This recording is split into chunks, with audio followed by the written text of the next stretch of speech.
Hello, I'm Renata with Renata's Garden, and today we are going to unbox and pot up one of the Bromeliad kits.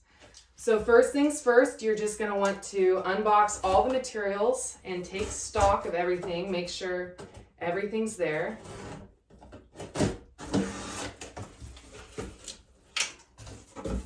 When you open the box, the first thing you should find is your plant care card with all the information on how to care for the plant. And then you should find your bromeliad of choice, of course, your pre-measured bag of potting mix, which is specialized to the plant you purchased. And inside that bag, you will also find a little vial of pre-measured slow release fertilizer pellets. And then, of course, you will find the pot that you chose in the color of your choice. And in each pot, it comes with both a silicone plug that completely prevents drainage, if you so choose, and prevents water from leaking on your interior surfaces. Or you'll find this filter paper, which can also be placed over the drainage hole to prevent potting soil loss without completely preventing drainage out of the pot. That is up to you. So these are all the materials you should find in your Bromeliad kit. Let's get potting.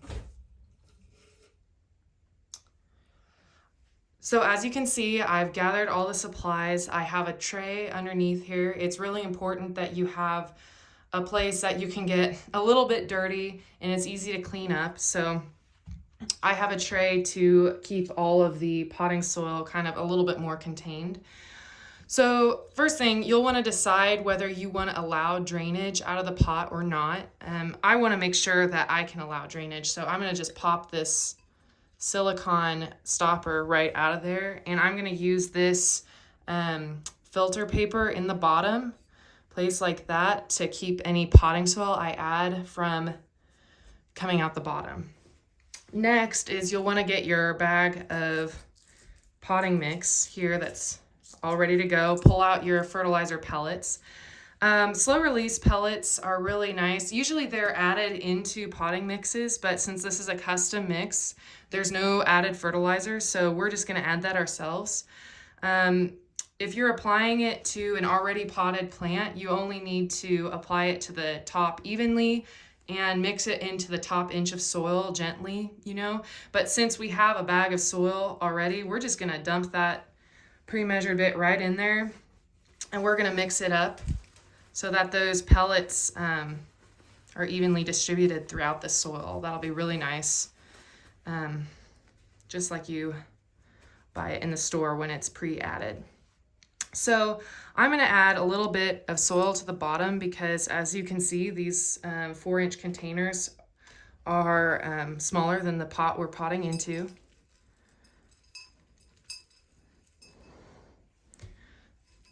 So you can see I added quite a bit, probably 3 to 4 inches in the bottom.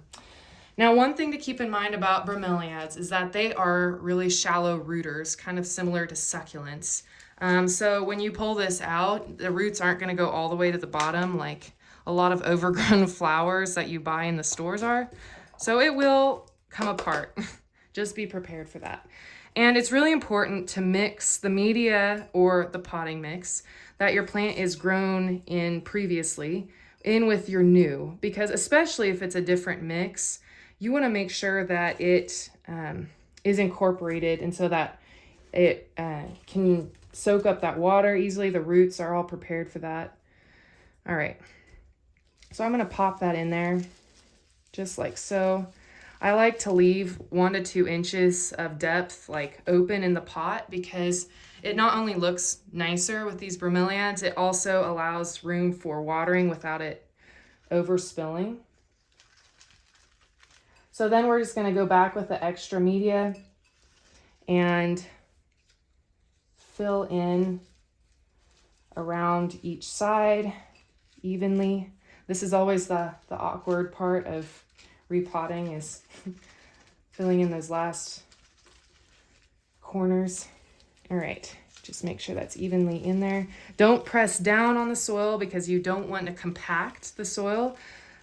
Roots need oxygen as much as they need water, and so leaving good pore space around the roots in the media and not packing it in really is important to healthy root growth. So you can see it's potted in there. It might be a little bit wobbly because it's just newly repotted, but it looks really nice. The fertilizer is in there. The last thing you want to do simply is just to water your bromeliad.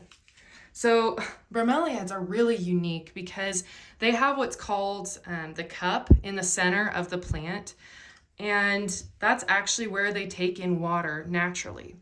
And so to water your bromeliad, you're simply going to add water to that center cup, which is really, really fun. Actually, I quite enjoy these plants.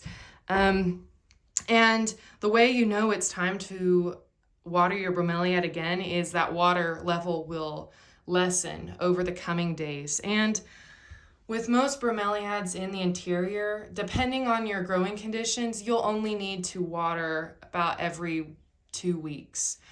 Just keep your eye on that water level to see if it's decreasing or not, and that'll help you to know when to water. Really fun plant to have around because it's easy care, lots of bright colors that are unusual for interior foliage plants, and they have a unique shape.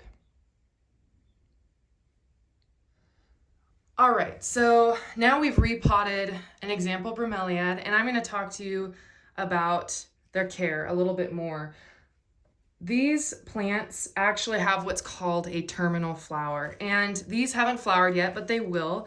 You can always tell when a bromeliad's about to flower when it starts to darken in the center of the plant, and that has a lot to do with light levels too. So you'll want to make sure that you keep your plant in a pretty bright interior location so that it shows the best coloring. After the plant flowers, though, it won't ever flower on that individual plant again. But bromeliads have this interesting thing that they do. They produce these little offsets called pups. And you can see that this Zoe bromeliad actually has 2 individual plants growing right now. So what will happen is the more mature original plant will produce its flower, and you can see it's coloring up. And then the pup on the side can be divided and put into its own container and will flower in future and produce pups of its own. So there's many plants in nature that actually do this. They clone themselves. They're exact genetic clones of each other when they produce pups. Banana plants are a common example of terminal flowers. Once they produce a flower, the original plant dies and it pups off, and the new clone plant continues to grow, and it just is like a chain reaction. So bromeliads are interesting because they do the same thing. So I'm going to show you how to actually divide a pup off of a bromeliad. So to divide the pup, you'll have to remove it from its original container. And I will mention, you don't have to divide the pups right away. Sometimes the bromeliads look more full plants if they have multiple pups in one container, like the ones that you have. But you can gently just start to pull them apart.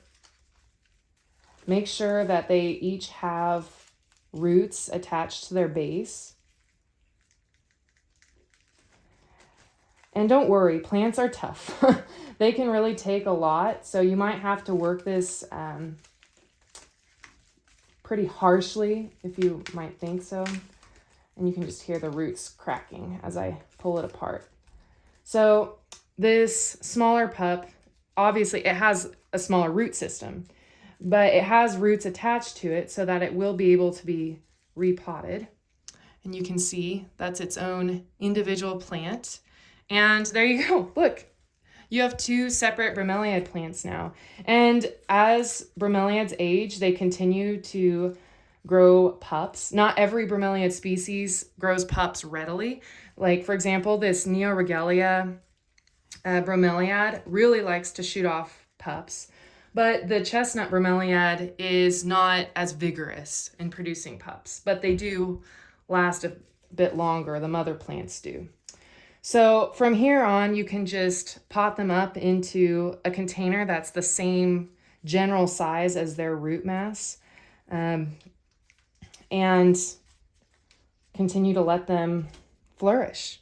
So bromeliads are really fun because it's kind of like you get to keep harvesting pups off of them and having individual plants. I will mention that as your bromeliad produces pups and they each have their own cup, you will want to water each pup in its own cup so that each plant is supported with the moisture that it needs. So that's an important thing to keep in mind. Now that you've repotted your plant, it's time to think about the care and the growing conditions of where you're going to place your plant. So with bromeliads, it's really important that they receive bright interior lighting, which means that you don't want to put them outside so that they get leaf scorch, but you also want to make sure that they have pretty decent light exposure in your house. I suggest placing them in a southeast or east exposure window because that offers for morning sunlight, and morning sunlight is often best for bright interior light. The other thing you want to think about with bromeliads is the repotting frequency. And usually I just suggest that you repot maybe once a year to refresh soil if your plant lives that long, or go ahead and repot every time you divide your pups off of your original bromeliad. So that's pretty straightforward. We already discussed watering your bromeliad and keeping that water level visible in the bromeliad, but you want to make sure that the soil isn't staying too wet all the time. The best thing for interior plants is to allow healthy dry down cycles. And what I mean by a dry down cycle is simply the point between when you water and the point when it's dry enough to water again. So you want to make sure with bromeliads that you allow about 2 weeks before watering. So we've covered light, we've covered water. There's a couple other things to keep in mind that are a little less key: temperature and humidity. Bromeliads are tropical plants, and because of that, they like a little bit higher humidity and warmth. Avoid placing your plant near drafty areas like vents, doors, or windows, and also try to keep the humidity near around 50% at least. That's hard going into winter months, so I suggest either, if you feel fancy, investing in a humidifier, or trying a simple trick such as putting a humidity tray underneath the pot. A humidity tray is basically just a saucer with rocks or pebbles or marbles in it that has about 1 inch of water in it, and that water, as it evaporates out of that saucer around the plant, that evaporation will create kind of a microclimate that increases the humidity slightly around your tropical plant. The last thing I want to touch on where bromeliads are concerned is the common problems that you might run into. On your care card, you would notice that I listed a title called Pest Watch. And basically, those are just the common pests that you might see on your bromeliads. However, bromeliads they don't really have issues with pests and disease. So it's not something that you'll really have to worry about. I just wanted you to be aware of some of the problems that might pop up. If you have any questions about pests in future, you can always reach out to me on social media or on the website, and I'm always happy to answer those questions.